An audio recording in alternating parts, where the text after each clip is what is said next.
Herkese merhaba, mutfağıma ve kanalıma hoş geldiniz. Bugün sizlerle birlikte davet sofralarınıza çok yakışacak 2 meze tarifimi paylaşacağım arkadaşlar. Fazla bekletmeden hemen tarife geçiyorum.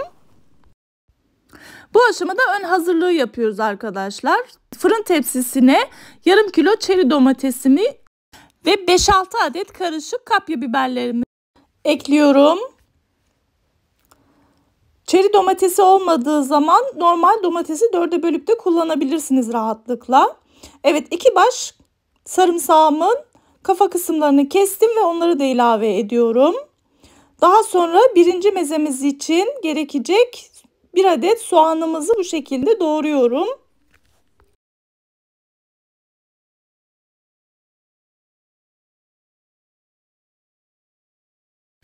Özellikle ayrı ayrı meze yapacağımız için burası çok önemli. Soğanları diğer gruba değmemesini sağlıyoruz. 2 mezemizin de olmazsa olmazı bol zeytinyağı. O yüzden zeytinyağı dökmekte kesinlikle cimrilik yapmıyoruz. Bol bol döküyoruz. Yani ikisi için de 1 çay bardağı yeterli olacaktır. Evet, şimdi baharatlandırma kısmına geçiyoruz arkadaşlar. Bütün sebzelerimizi güzelce tuzluyoruz. Ve diğer sarımsağımızın bir tanesine sadece kekik serpiyoruz. Burada bir hatırlatma yapmak istiyorum arkadaşlar. Eğer videomu sonuna kadar izlerseniz beğenmeyi ve bir sonraki videolarımdan haberdar olmak için bildirimleri açıp kanalıma ücretsiz abone olursanız çok mutlu olurum. Yorumlarınızı da çok merak ediyorum. Beni yorumsuz bırakmayın inşallah. Bir de beni diğer sosyal medya hesaplarımdan da takip etmek isterseniz eğer aşağıya linkini bırakacağım. Oradan ulaşabilirsiniz.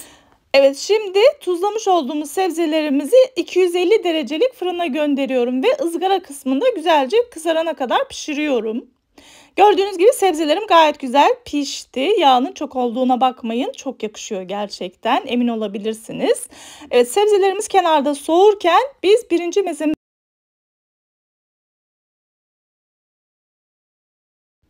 yapmaya başlıyoruz. 5 yemek kaşığı süzme yoğurduma yarım dilimin kabuğunu rendeliyorum gördüğünüz gibi. Daha sonra bir tutam doğramış olduğum roka olmazsa olmaz. Yine olmazsa olmaz bir tutam maydanoz ve 1 yemek kaşığı labne peynirini ekleyip küçük bir dişte sarımsak rendeledikten sonra tuzunu da ekleyip karıştırıyorum.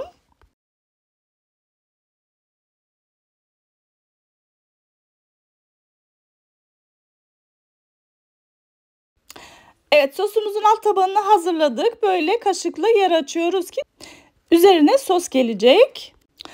Evet arkadaşlar, sebzelerimiz soğudu. Şimdi 1 tatlı kaşığı domates salçası ilave ediyorum ve pişen sarımsağımın içini çıkarıyorum bu şekilde.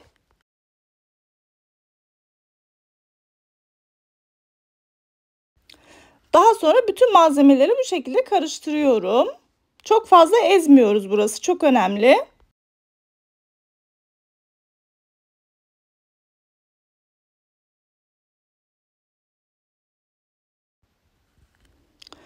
Evet, domates kısmına kekik serptikten sonra tekrar karıştırıyorum ve bir tutam da pul biberi ekledikten sonra tekrar karıştırıyorum ve yoğurtlu sosun üzerine ilave ediyorum gördüğünüz gibi.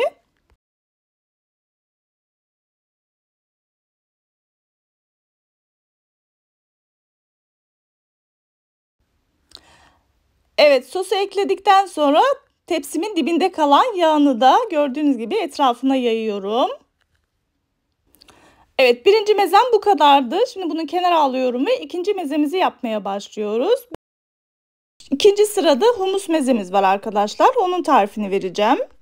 Evet, daha önceden haşlamış olduğum 1,5 su bardağı nohutumu ve olmazsa olmaz yarım çay bardağı tahin ilave ettikten sonra közlemiş olduğum bütün sebzeleri sırasıyla katıyorum.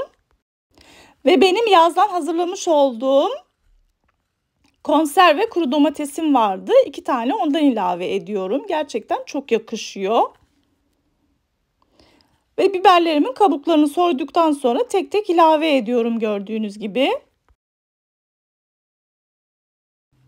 Evet, daha önceki makine güzel çekmediği için rondomu aldım arkadaşlar. 1 tane limonun suyunu ilave ediyorum. Tuzunu da ilave ettikten sonra 2 çay kaşığı, 2 tatlı kaşığı da kimyon ilave ettim ve rondodan pürüzsüz hale gelene kadar çekiyoruz.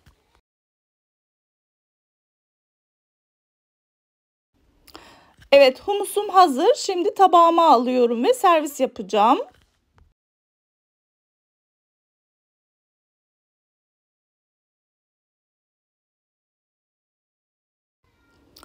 Kaşıkla güzelce şekil verip üzerini süslemeye geçiyorum.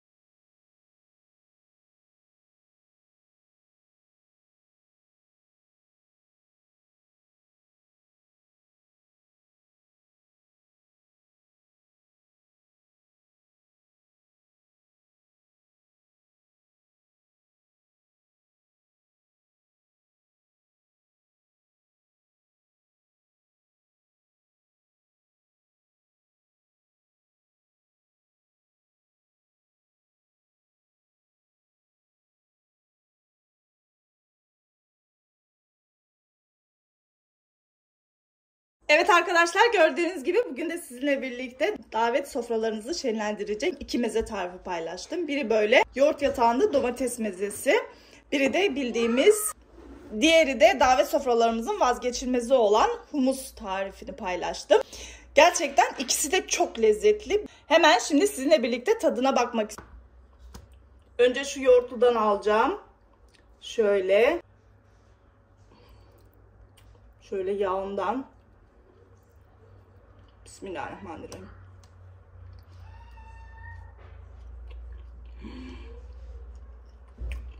Ay, size bir şey söyleyeyim mi? Aşırı ekmek bandıran, ekmek yedirten cinsinden inanılmaz lezzetli oldu. O yoğurdun içindeki roka ve maydanoz inanılmaz güzel yakıştı. Ay, çok lezzetli. Şimdi de humusun tadına bakmak istiyorum. Şöyle acılı tarafından.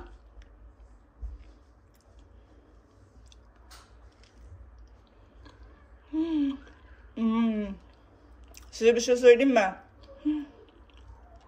Eğer bu tarifi yaparsanız bugüne kadar yediğiniz en lezzetli humus tarifi diyebilirim. İnanılmaz güzel oldu. Of. İnanılmaz güzel oldu ikisi de. Şiddetle tavsiye ediyorum. Mutlaka yapın ve sevdiklerinizle paylaşın diyorum. Bir sonraki yeni ve farklı tariflerimde görüşmek üzere. Allah'a emanet olun. Hoşça kalın.